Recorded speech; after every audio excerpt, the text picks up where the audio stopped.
fine day with a woof and a purr, a baby was born and it caused a little stir. No blue-buzzard, no three-eyed frog, just a feline canine little cat dog. Cat dog, cat dog. Alone in the world was a little cat dog.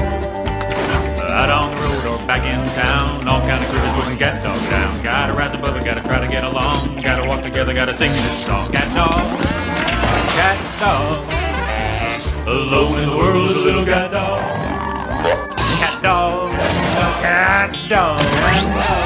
Alone in the world is a little cat dog.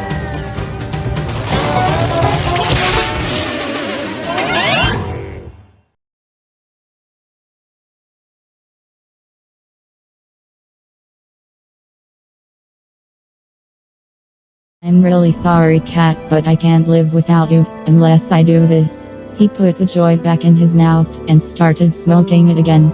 It changed to the date July 7th, 2006, where Dog now had the same ear piercings and wristband that he had on the title card. He looked pissed off and said, "You can't be dead." As he cut himself again, he repeated, "You can't." I started to hug Sadie again, because she was getting a bit panicky. "Man, Dog, you're a mess." Dog took out his knife and replied, "Keep saying that shit and you'll end up like my arms." Winslow was about as shocked as Sadie and I were. Dog was cussing in a show meant for elementary schoolers.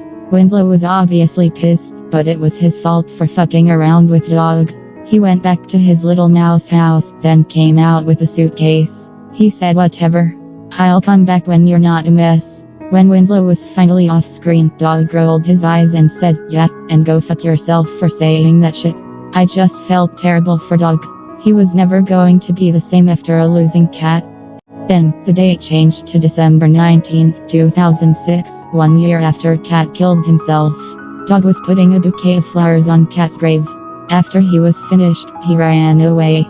It then changed to him on the sofa, smoking more weed. He looked to his left to see a picture of him and Cat side by side. The picture was dated as August 8th, 1997. Dog teared up and said, "Even though I might be losing control," he paused, then said in probably the lowest voice I have ever heard Tom Kenny do, I won't forget you." The date then changed to January 1st, 2007. Dog was watching the ball drop again, with a more angry expression. Once it got to 0 this time, he said, "I don't need this shit. Damn." Dog was swearing like a sailor. It then changed to the date November 22nd, 2007. I think it was Thanksgiving. That was more than 10 months later. Dog was looking at the same picture, and said very solemnly, "I am not thankful, I have nothing left." It then showed a flashback of Cat getting beat up, while Dog was saying in the background he wasn't strong, but it wasn't his fault. It was those goddamn greasers. He yelled, "They killed him." Dog let out a large roar, screaming like he did when he cut himself. At this point, Sadie was wailing. She hates screaming, if I didn't mention. Instead of squeezing me, she squeezed the sofa pillow. "Hard," she said. "Danny, I need some water." "I'll be back." She walked across the studio to get a water bottle from the kitchen. She instantly came back with one, because our apartment is really small. It changed to December 19th, 2007, 2 years after Cat was killed. Dog was in front of Cat's grave. He held the picture of them in his hand. He looked at it and started tearing up. Utter silence filled the room. After a bit, Dog broke the silence by growling and saying, "I'll bring you back." He ran away with the picture in his hand. The date changed to January 1st, 2008, where Dog was snorting cocaine. He looked at the ball drop on the TV for a second, and went back to what he was doing. The date then changed to February 14th, 2008, where Dog was putting up posters, saying things like, "Don't enter or I'll shoot," on the windows. He was now blocking himself from the outside world for good. I was crying like a baby. He went insane. Sadie was still shaken about when Dog screamed. We were a mess. The date then changed to May 6th, 2008, where Dog was writing a note. It said, "Why should I live in a world where the only person I live for is dead?" He stuck it on the bedroom wall. He held the picture of him and Cat in his hands.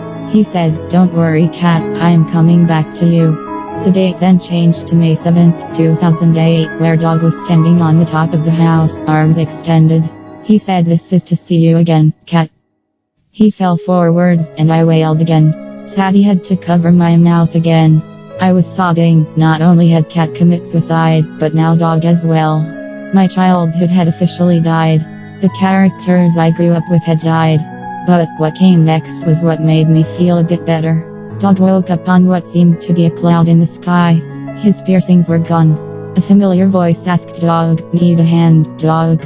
A large weight lifted off my shoulders. As that was revealed to be Cat's voice, I stopped crying sorrowfully and started crying joyfully. Cat lent out a hand to Dog, and Dog grabbed his hand. Once Dog got up, he and Cat held hands, as they were now in heaven. They smiled, as Dog said in his regular old voice, "Hi-ho diggity." They teared up and hugged each other, crying tears of joy. I was crying tears of joy, and Sadie was too. Catdog was reunited as one, as the screen slowly faded to black. If you enjoy cinematic masterpieces, look no further than Nick Splat's Nick Flicks. At the stroke of midnight on Saturdays, delight in all the classics. Such fun! You will laugh. Stop acting like a pig. You will cry. You will laugh at yourself for crying. I feel kind of sick, but in a good way. It's not to be missed. Saturday at midnight, featuring Catdog and the Great Parrot Mystery. Until then... Why me?